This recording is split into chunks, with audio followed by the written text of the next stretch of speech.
The first story is The Story of Ferdinand by Munro Leaf and drawings by Robert Lawson.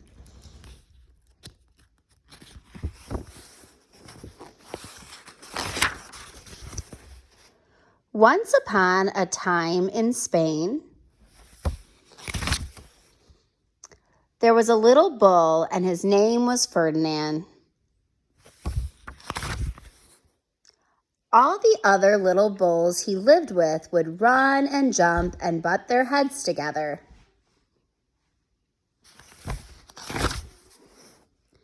But not Ferdinand. He's just over in the field with some flowers. He liked to sit just quietly and smell the flowers.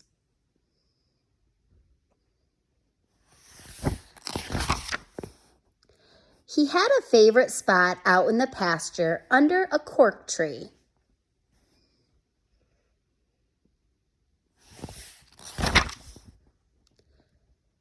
It was his favorite tree, and he would sit in its shade all day and smell the flowers.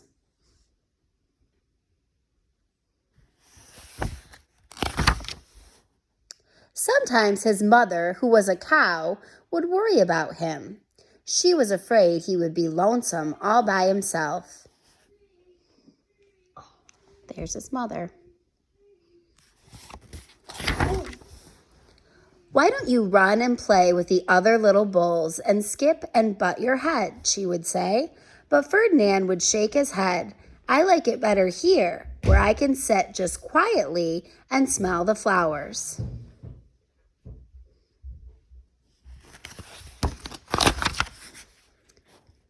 His mother saw that he was not lonesome, and because she was an understanding mother, even though she was a cow, she let him just sit there and be happy.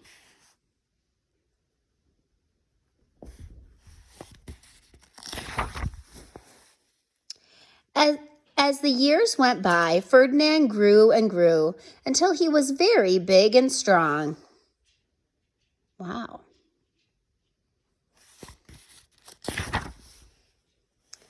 All the other bulls who had grown up with him in the same pasture would fight each other all day. They would butt each other and stick each other with their horns.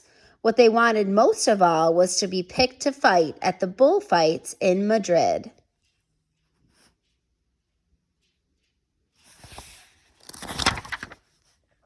But not Ferdinand. He still liked to sit just quietly under the cork tree and smell the flowers.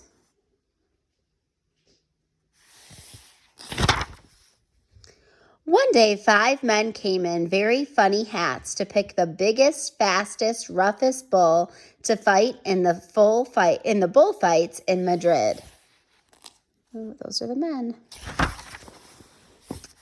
All the other bulls ran around snorting and butting, leaping and jumping, so the men would think that they were very, very strong and fierce and pick them.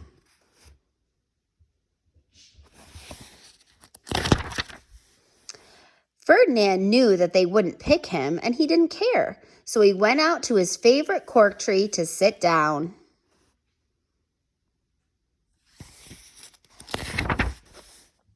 He didn't look where he was sitting, and instead of sitting on the nice, cool grass in the shade, he sat on a bumblebee. Yeah, that sounds like a problem. Well, if you were a bumblebee and a bull sat on you, what would you do? You would sting him.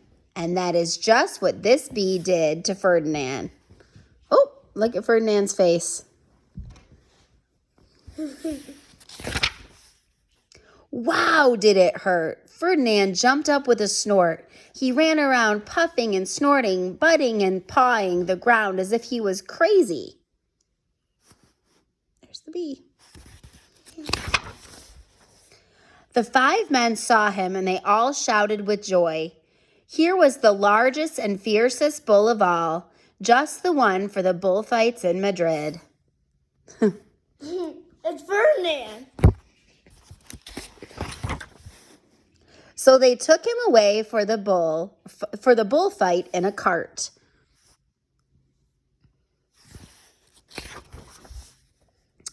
What a day it was. Flags were flying, bands were playing.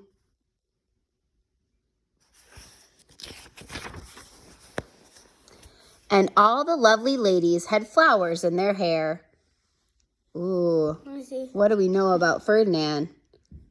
He loves flowers.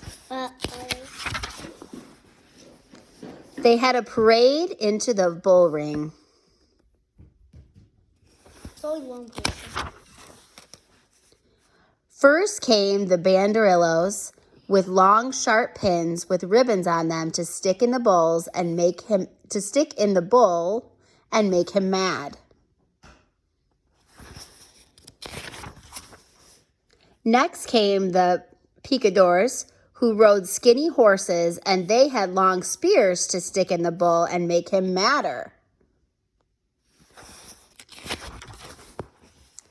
Then came the matador, the proudest of all. He thought he was very handsome and bowed to the ladies. He had a red cape and a sword and was supposed to stick the bull last of all.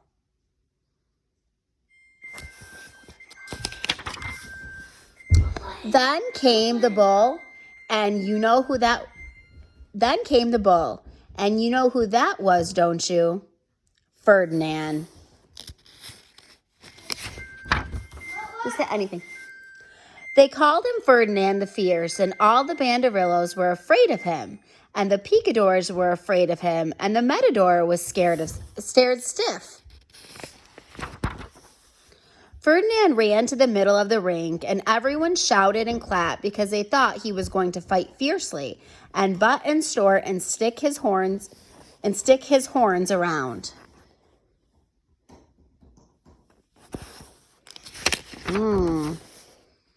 But not Ferdinand. When he got to the middle of the ring, he saw the flowers in all the lovely ladies' hair, and he just sat down quietly and smelled.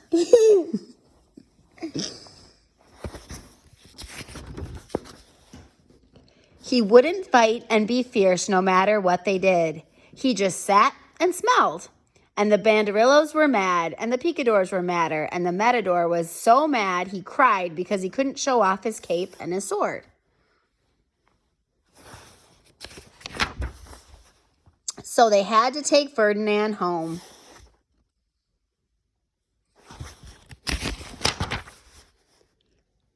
And for all I know, he is sitting there still, under his favorite cork tree, smelling the flowers just quietly. He is very happy. The end. Well, boys and girls, I hope you enjoyed the story of Ferdinand. And I will try to be getting on and doing some more read-alouds with you. I like to show you the pictures and the words close up, so hopefully you could see those okay with my phone. All right, Mrs. Herrera misses you, and I hope you're doing some fun learning at home. Bye-bye.